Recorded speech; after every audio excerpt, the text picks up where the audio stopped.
first thing we're going to plant out is the second batch of sweet corn and some cabbage.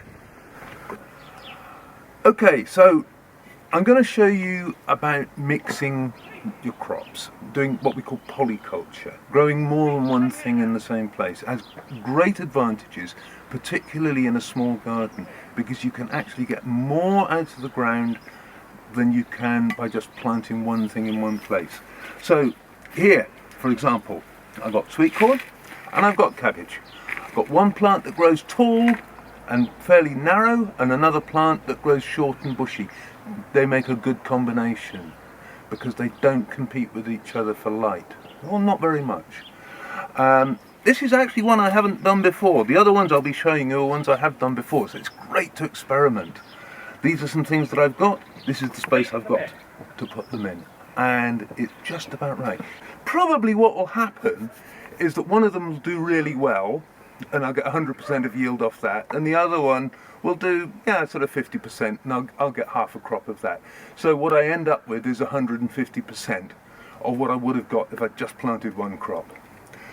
But there's a third element, because up until now, here we are, second week in June, up to now I've had wild garlic growing here. Wild garlic is a perennial. It goes on from year to year, and it does almost all of its growth in the spring, and it's just coming to an end now. You see the leaves are going yellow, it's already flowered, it's got seeds on it. So I'm just going to scrape these off, leaving the bulbs in the ground so that can grow up again next year.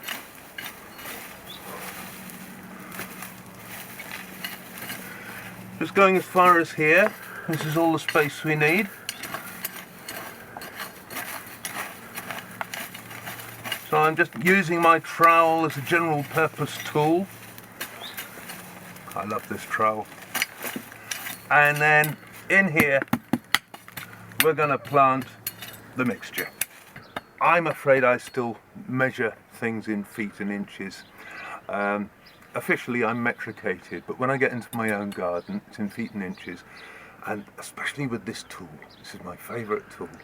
This is my planting trowel. Well, I use it for everything, but it's very good for planting because it's measured. That's 6 inches and that is 12 inches and the whole thing is 18 inches. Works brilliantly for planting out. Now I'm going to put in a sweet corn there and there, so that puts them about 2 feet apart, 60 centimetres in metric. Measure from there to there. That will be next point for a sweet corn, and to there. And then repeat the same over here.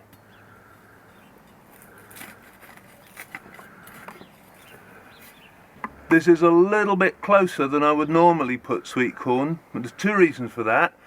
One is I've got rather a lot of plants and not very much space. Normally I'd do them 2 feet by 2 feet. That's 60 centimetres each way. They're coming a little bit closer, partly because I've got a lot of plants, but also because here they've got a lot of space around them.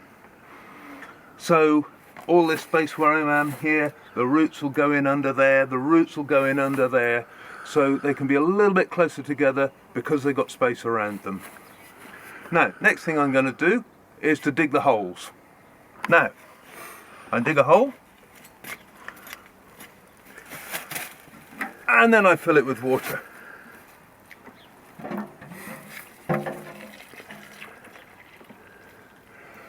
I almost always plant with water. It's what it means is that you put the plant in like that, and there its roots are right there in wet soil.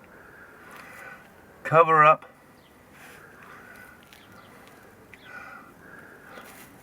with dry soil on top, and there that plant has now got a store of water underground where it needs it by the roots. It's dry on the surface so it won't attract slugs. Perfect situation. It'll stay like that for a week, and after a week I'll give it another directed watering just by the plant, and then after that it depends on the weather. If they need more watering, then the whole bed will get watered. Now, one thing about growing sweet corn is that it is wind pollinated. So you need for it to pollinate, because you want the we're going to eat the grain, so pollination has to take place, and it's wind pollinated, so the upper part of the flower pollinates the lower part of the flower, and that produces the grains. And they need to be together in a block. If they're in a long thin line, they don't pollinate very well, because the ones which are downwind may get it, but a lot of them will miss it. So we always try to pollinate sweet corn more or less in a block. So this, what we're doing here, 3 by 2, is quite a nice little block.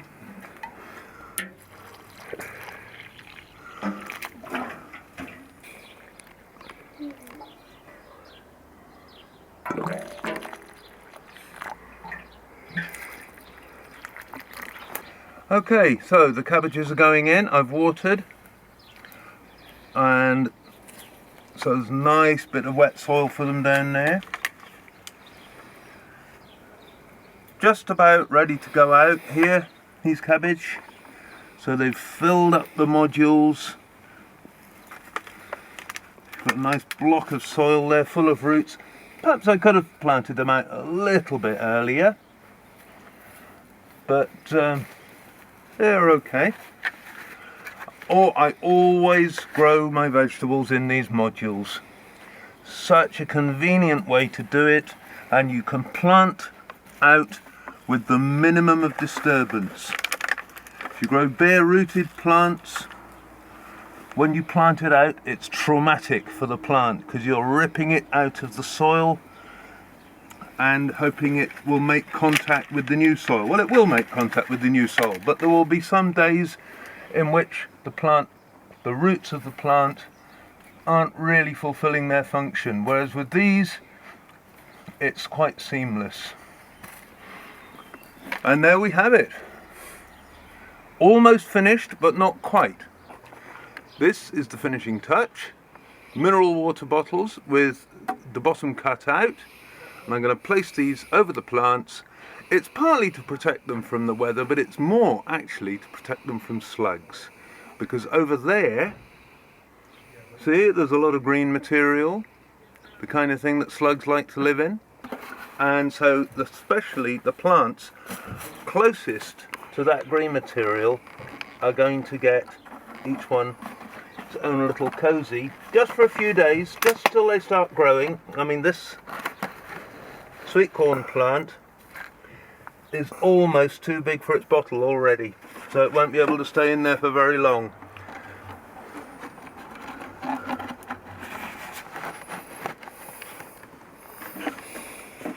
I'm going to repeat this on all of the plants, put a mineral water bottle over the top, and especially on the ones which are closest to the existing vegetation, which is where any slugs might be hanging out. So you may have seen one of the earlier videos, video 1, in which we talked about slug prevention, and this is just another way of doing it.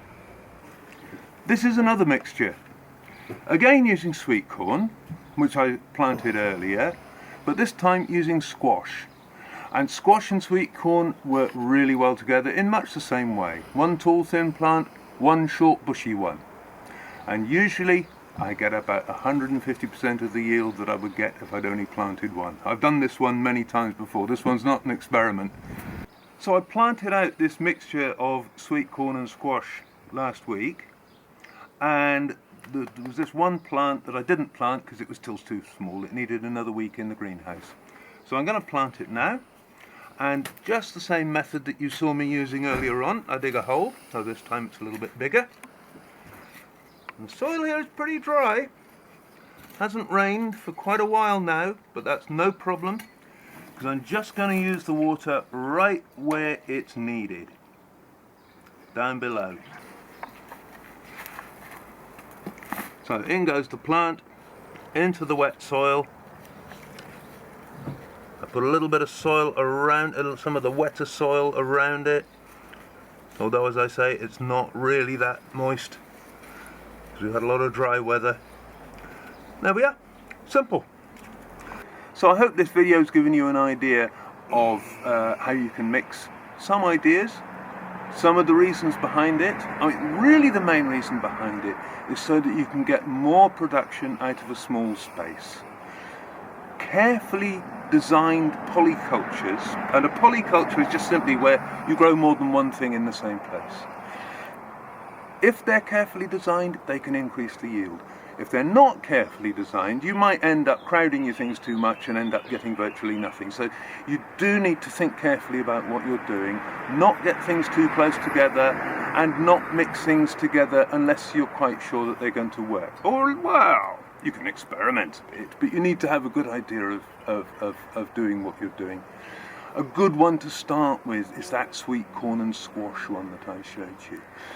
So, polyculture is one of the foundations of permaculture, which is the main thing which I teach.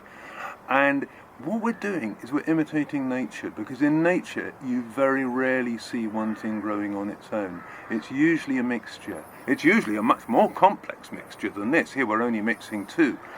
But moving from having just one thing in the ground at a time to two things is a big step in the right direction.